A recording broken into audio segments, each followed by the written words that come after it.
Hey everybody, it's been a minute since I did a video, but finished some books that I like to mention. All of these I was able to either read in whole or finish while I was in Florida, which that was a whole interesting journey as it was, but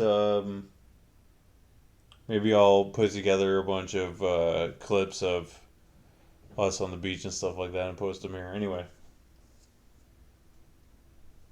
first, I Key You, a collection of overheards.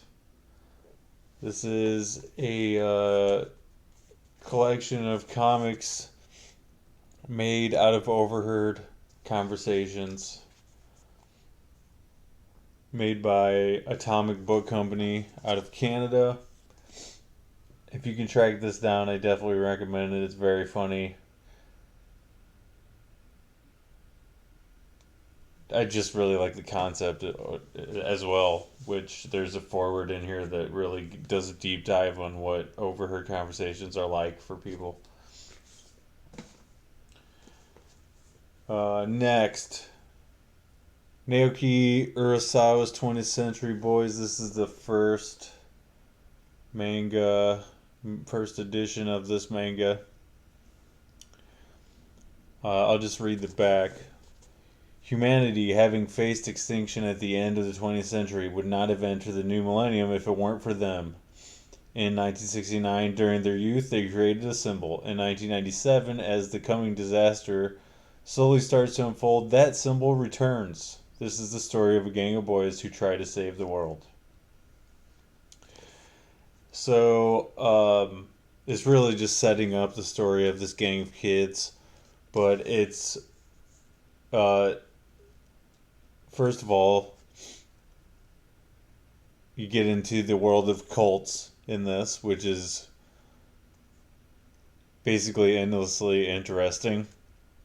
But you also have this kid sense of humor that carries over into adulthood, which, um, as a 30 something, I kind of realized that your sense of humor doesn't really change that much from when you're in your teens to your 30s. You're essentially always amused by the same things. Prime example is fart jokes. But yeah, so I'm definitely gonna try to track down more of these. I don't often read manga, so I was pleasantly surprised. And also, thank you, Jarrett, for gifting these to me. I have several other books that I'm going to read of his, and he did say he wants some of them back, which I will be more than happy to give you whatever you want back, Jarrett, even if I love it. Okay, and finally, last but not least, Stephen King's newest novel, Billy Summers. The titular character, Billy Summers, is a hitman getting ready to pull off his last job. He has reticent feelings about it.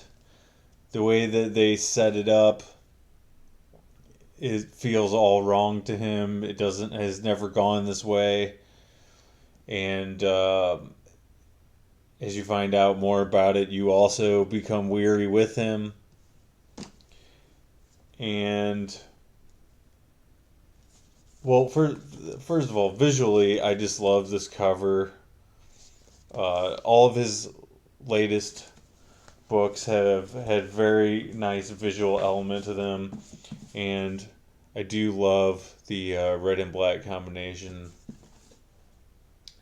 Simon and Schuster have done several of his last big novels, but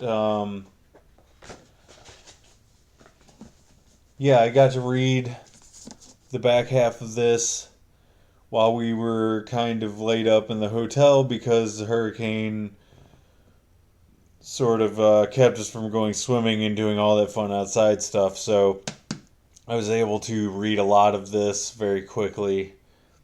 And so the back, I would say the back half to a third, I flew through it. But really, I was enthusiastically reading this top to bottom. I especially liked the ending. And I feel so weird whenever I talk about books and movies and stuff on here because I don't like to spoil stuff. So to giving away essential plot points, but at the same time,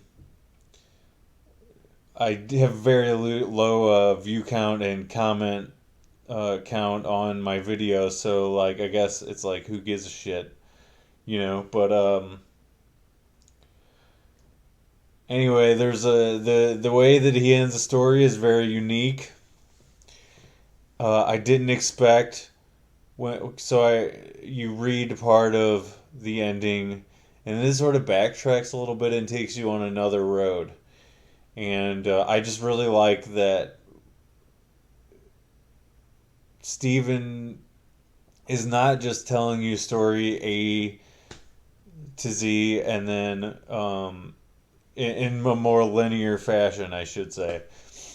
He sort of took the Tarantino route on this one, and I definitely liked that. Um, I would recommend this to fans and people that have not read all of King's stuff. This would be a good introductory book, especially since it's, I would say, a very it could be turned into a movie very easily. It's a action type story with a lot of intrigue and mafia elements, and you know people love the mafia stuff. So anyway, Billy Summers, big thumbs up. And I did start another book while I was in Florida. The Chuck Palahniuk, I think that's how you say his name, writer of Fight Club. His book Invisible Monsters, which has also been very interesting and kind of almost feels like prose. But I don't know. Maybe I'll talk about that another time.